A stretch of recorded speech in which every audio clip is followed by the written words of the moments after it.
Hello everyone and welcome to today's video. I'm actually going to be making a tier list, I think, for this. I've been playing a lot of Pokemon Unite since it came out, and I hit Master Tier,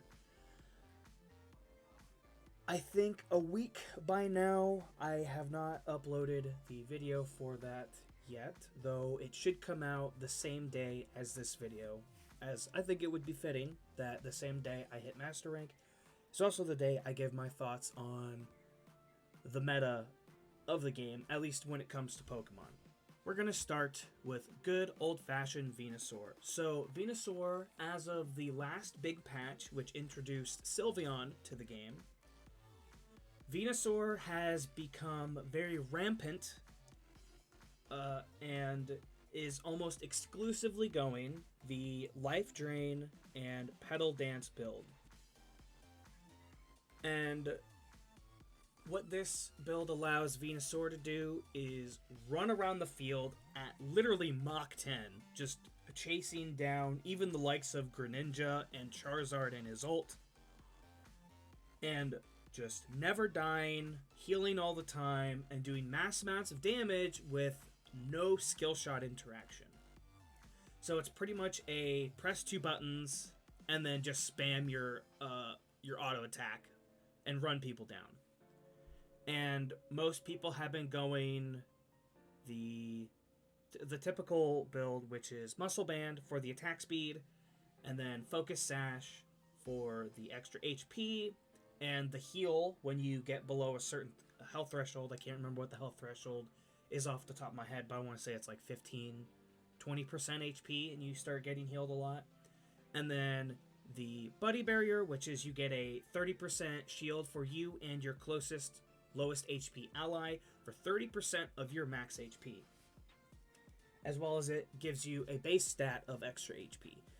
And all that combined, Venusaur just is tanky. Super tanky. I don't think Venusaur is an outright S tier. I would say maybe around A, I don't think B. Venusaur is getting picked all the time, non-stop, and it takes little to no interaction on your part to do well with Venusaur. The only thing that really keeps Venusaur from being a S tier is that if you dodge Venusaur's Giga Drain, or a Life Drain, I can't remember what it's called, and Venusaur's early game is Bulbasaur. So Bulbasaur has really good bully potential, but dies very easy, and it's easy to take advantage of Bulbasaur's early game. But once you hit Ivysaur, like all the other mid to late game hyper carries like Cinderace, Greninja, etc., once you hit your middle stage, you become more of a threat and something people should be wary of.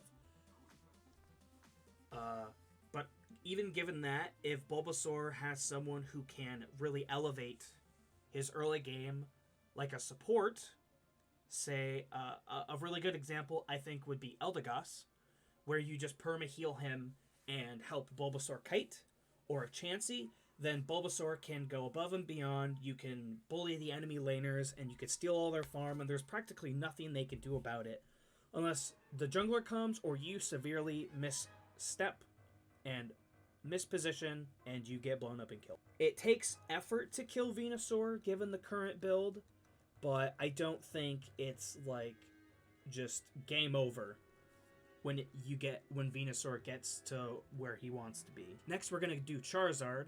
Now, I have never really liked Charizard since the game came out. Has always felt really weird to me, and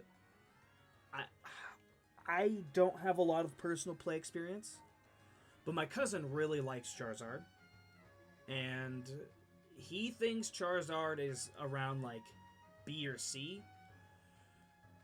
If Charizard, also the change to Charizard where you Seismic Toss first before your ult gives you the movement speed, I think was a I don't know if it was a detriment or not.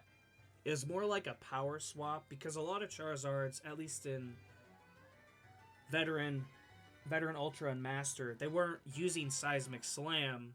They would just ult, gain the movement speed, and run people down, because it gave you such a big auto attack, or a buff on your auto attacks, and it made your autos go out farther, and you were really, really quick, and so that's all people used it for. Did the Flamethrower buff, which, according to my cousin, was huge. It allows him to play a lot more conservative and feel more like a, kind of like an AD carry from other MOBAs, instead of like a brawler assassin bruiser thing. So I would put Charizard probably at a B, maybe I'd say B, maybe borderline A. I don't have a lot of personal experience, like I said, with Charizard, but from what I've seen Charizard capable of doing, Charizard still wrecks people. Charizard still does a lot of damage. His ult still makes it impossible to stop him from kind of doing what he wants to do. And for the final Kanto starter from Gen 1, we have Blastoise. Now, I'm going to say this right now. From the immediate get-go, I think Squirtle, Wartortle, and Blastoise are busted. I think they're all really strong. The only thing I think that you could change for Squirtle and Wartortle is make it so Skull Bash is not an option. Because I think Skull Bash is relatively useless comparative to the rest of their kit as a whole. Blastoise doesn't really go forward until you get Rapid Spin. Blastoise does not really peel. Blastoise is classified as a defender, but in no way in any game I have seen does Blastoise benefit from playing like a defender. You don't peel for your team. You can, but I don't think that's how you play him efficiently. Blastoise runs down your backline like an all-rounder, or a bruiser from any other MOBA, and he kills your backline.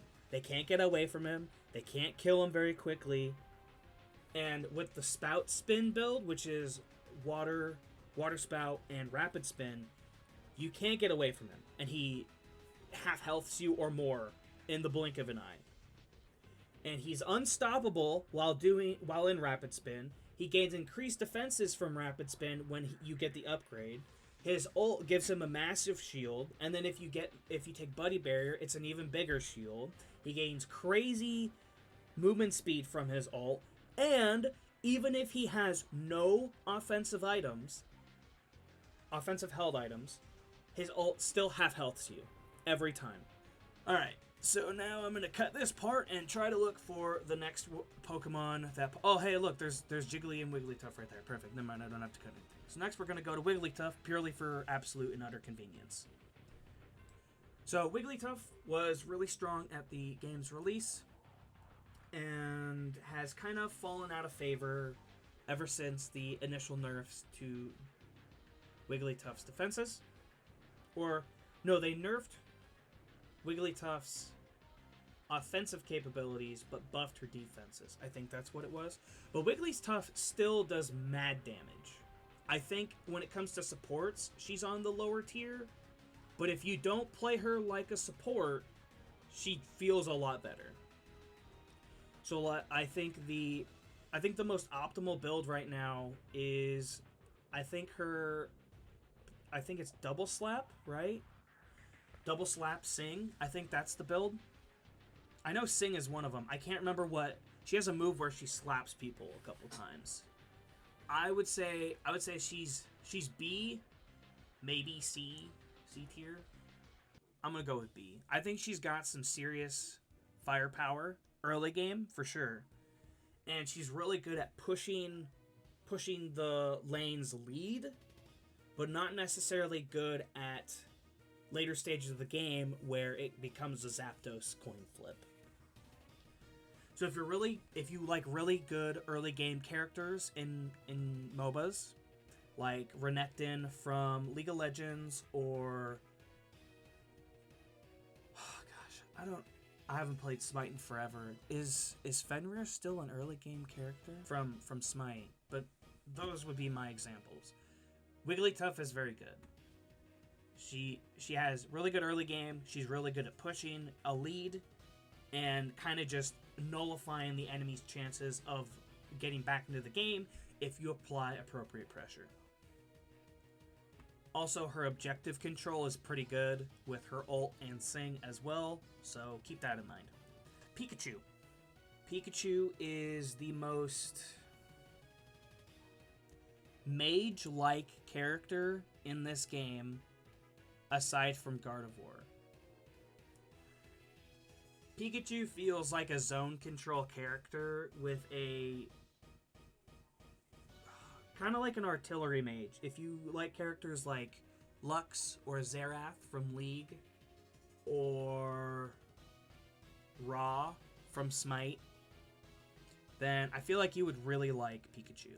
Pikachu's biggest strength is his zone control, by far. If you take Thunder and Thunder Shock, your area denial and your ability to keep people at bay is very, very good. But then you run into the risk of, if someone gets on you, you have no way to really stop them outside of Thunder Shock coming off of cooldown, and you kite them out. But then you might think, well, why not just go Volt Tackle? That kind of gives you a little CC. Well, Volt Tackle doesn't really stop anything. It keeps one person in place for the entire time you're in Volt Tackle. And then you get half a second after Volt Tackle ends to run away. But most of the time, when people are running you down, it's characters that have multiple ways to get on top of you, so Volt Tackle doesn't really save you. I found in more cases than, or more often than not, Volt Tackle is a noob trap and gets you killed.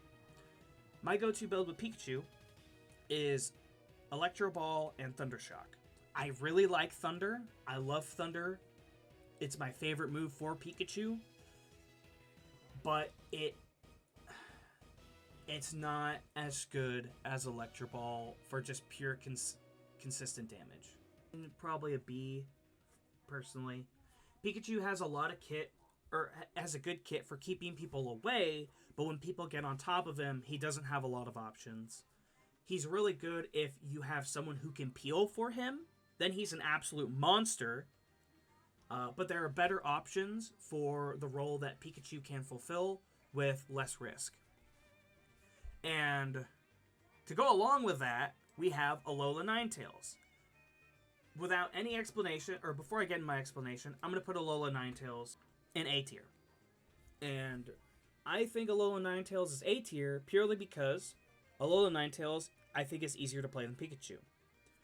Alola Ninetales has a lot more CC. Alola Ninetales has easier to use CC, unless you go the Anivia build, which is Blizzard and Avalanche. Although I like that build more, I don't think it's as strong. And another thing is, if you go Muscle Band and Aurora Veil, you do mad amounts of auto attack damage very, very quickly, which also subsequently CCs people. And you could CC an entire team if they clump together. The only thing that sets Alola Ninetales back, I believe, is her late game carry potential. She has really good early game Snowball, really good mid game area denial, and late game area denial. She just lacks late game damage. I'd say around the time Zapdos is around the corner, her damage starts falling off, but she can still rely on her area denial capabilities and her CC. And your team normally has at least one other hard carry to compensate. So then you become more of a supportive character than a carry character. But just her ability to support the team in so many strong ways is what puts her in A tier. I don't think she's busted, but she makes a very strong case for herself. Alright, so now we're going to go to Machamp. So, Machamp at the game's release, I think, was absolutely busted when the game first came out. I mean, I'm not saying the whole patch, but when literally day 1, hour 3 of the release, I saw everyone pick a Machamp and just submission close combating everyone, and you couldn't do anything. You just got destroyed, and you were dead, and that was the end of the story. Now that everyone has a eject button, and people have learned how to play the game a little bit more, I still think he's really strong. He's just not as strong. But if he gets on top of you, and you have no way to get away from him, you are 100% dead. So, I would probably put him on B tier. He's more of an all or nothing character. I think there are better options that fulfill his role with a lot more carry potential. As well as I feel a lot of all-rounders in this game suffer from being all-rounders purely for the idea of a lot of all-rounders scale really late into the game. And so your team kind of gets pooed on before you can even get to your final form, which is why a lot of the time characters like that tend to go in the jungle because you massively outlevel everyone in the jungle. Alright, now we're going to get to Gengar. Now, Gengar, on game's release, was absolutely busted with the Hex Sludge Bomb build. But ever since the game came out, I have always been a massive fan of the Dream Eater Shadow Ball build. And I like that build because it gives you more... I don't want to say survivability. I think it's just overall more consistent, especially since the changes to Hex have made it a little funky at times. Hex tends not to work half the time from my playtesting since the Sludge Bomb Hex nerf. But before, when the game came out, he was undoubtedly S tier, like 100% S tier. Now, I'd say a C tier. There's not many characters that fall below B tier, in my opinion. At least right now, because not a lot of Pokemon come to my head. They nerfed him a little too much without compensating him enough. Man, there's so many Pokemon. Oh my gosh. I'm probably going to end up skipping over a couple of times and having to go back and forth. Got one. Easy clap. Mamoswine, one of the newer additions to the game to be released. And my personal favorite tank at the moment because he has a 1v1 build and he has a CC train build. So he is an actual defender who plays like a defender, but can also fill other roles if the need arises. I'm looking at you, Blastoise, Mr. One-Shot. So he fills a lot of the same roles that Snorlax fills, but I feel like he does Snorlax's job better.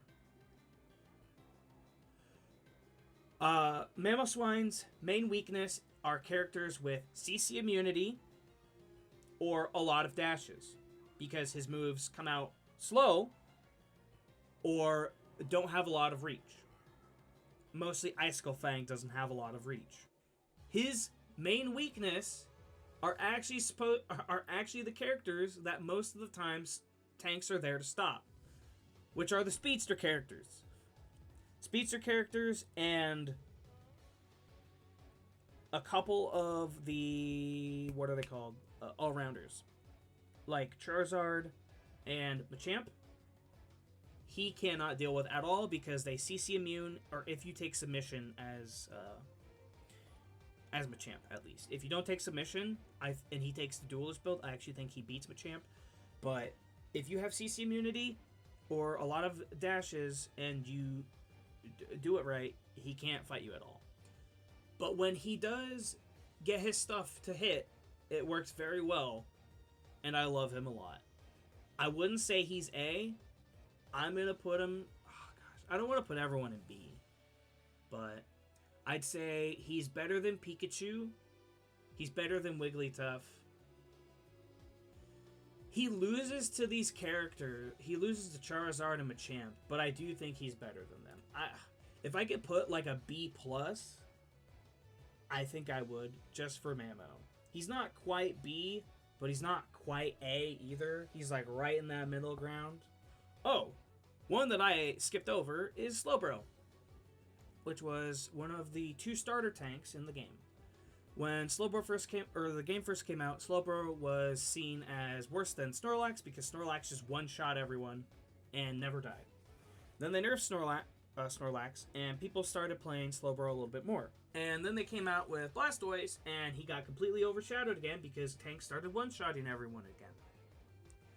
And so, with that in mind, right now, as the meta currently stands, Slowbro is still a fine choice. I think he